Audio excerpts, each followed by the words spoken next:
Hello sa inyo mga ka-Dink R150. Ako nga pala si Reynald Pereira, taga-Taguig. Ako po si Roel Santos from Sampaloc, Manila.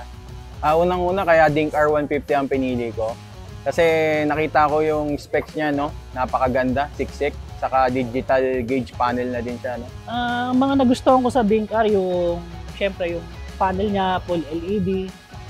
Tapos naka-ABS na siya with traction control system. Unique sa kalsada, kakaunti ang meron. Malakas ang LED niya. Lahat naman tayo naghahangad ng magandang specs sa bawat motor. Saka yung safety ng bawat angkas natin as a rider, no? Yun ang unang priority natin dito, kaya napili ko yung Dink R150. Feeling sa kalsada, ano siya eh. Para kang wala kang kaparehas masyado. Head turner, hindi common. So medyo talaga siya. Maraming napapalingon pag lalo't nasa stop. Feeling gamit ang Dink R150, no? Napaka-relax niyang gamitin, napakaganda sa daan kahit matagtag, hindi mo masyadong maramdaman yung tagtag. Pangalawa doon yung speed niya, no?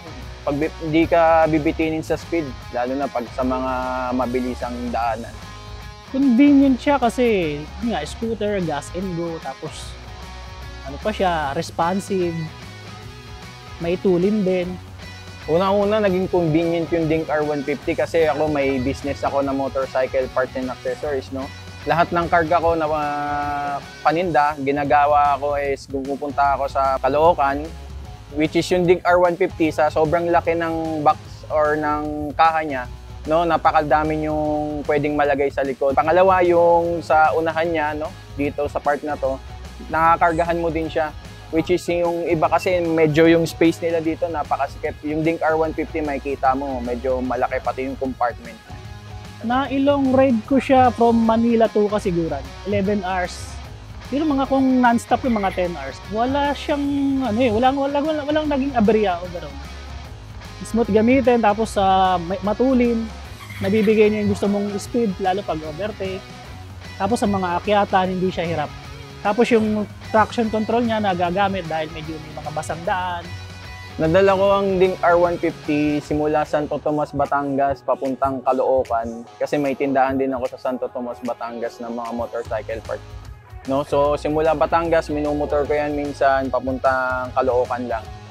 Ganun siya kasulit. So hindi ka na obligadong magkotse kasi yung pagiging relax mo sa motor, yun yung nabibigay ng Dink R150. Daily usage, minsan kasi sumasideline ako ng MC taxi rider. Ano siya? Good siya, tapos lahat pag may passenger ako, napapatanong ko, anong motor to kuya?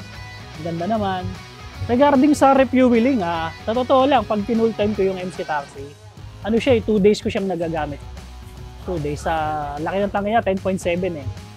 So yun, medyo less ako medyo tipid na siya sa akin. 2 araw ko nagagamit.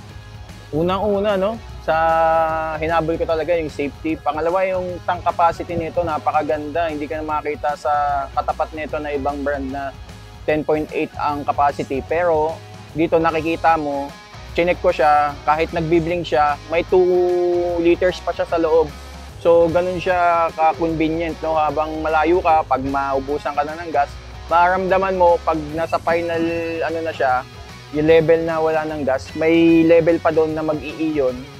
So that's the time na kailangan mo na magpapagas. Pero aabot pa siya ng 10 kilometers, ganun siya katipid in terms of gas. Bago ko siya bilhin, talagang nanood muna ako ng mga reviews, kung ano yung talagang panalo niya compare sa ibang brands. So talagang kumbaga sa presyo niya, panalo yung mga specs niya na wala dun sa ibang brand. Pero yung specs yung ibang brand na kulang. So parang pinuno ni Dink, meron siya mga specs na kinumpleto. Yung ABS and TCS, no, alam naman natin yan na hindi lahat ng kalabang parties ng ibang brand is may ganyang specs. So napakaganda ng ABS TCS na nakita mo dito sa Dink R150. And then the same time, itong pictures niya, no, sa charging port. Sa iba kasi kailangan mo pang bumili ng socket. So kay Dink R150, sasalpak mo na lang talaga, kaya napakaganda nung binigay sa atin ng Kymco pagdating sa other brands. Kymco brand, so naririnig ko na siya nung teenager pa lang ako So hindi siya pipitsuging brand Established na rin siya So, maybe hindi siya masyadong sikat dito sa Pinas. Pero, upon reviewing, tsaka sa mga nakilala ko, may mga Dink R din na luma eh. Tumatakbo pa. So, yun naging basis ko para kunin yung Dink kasi branded din siya eh. Sa mga hindi kasi nakakaalam, parang nauna pa ata to kay ibang brand eh, na Japan brand, no? Nakita natin. So, para sa akin, napakatibay nito. Kasi isipin mo yung mga Super 8 na Kimco, di ba? Nakita nyo yung sa kalsada, running pa din yan. So, 4,000 something yan nilabas, pero hanggang ngayon, 2 dekada na, nandiyan pa din sa kalsada. Kaya masasabi natin na si Kimco ay isa sa mga top brand na maaasahan talaga pagdating sa motorcycle industry.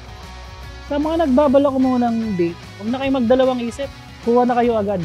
Panalo sa features, busog sa specs, matulin, tipid sa gas.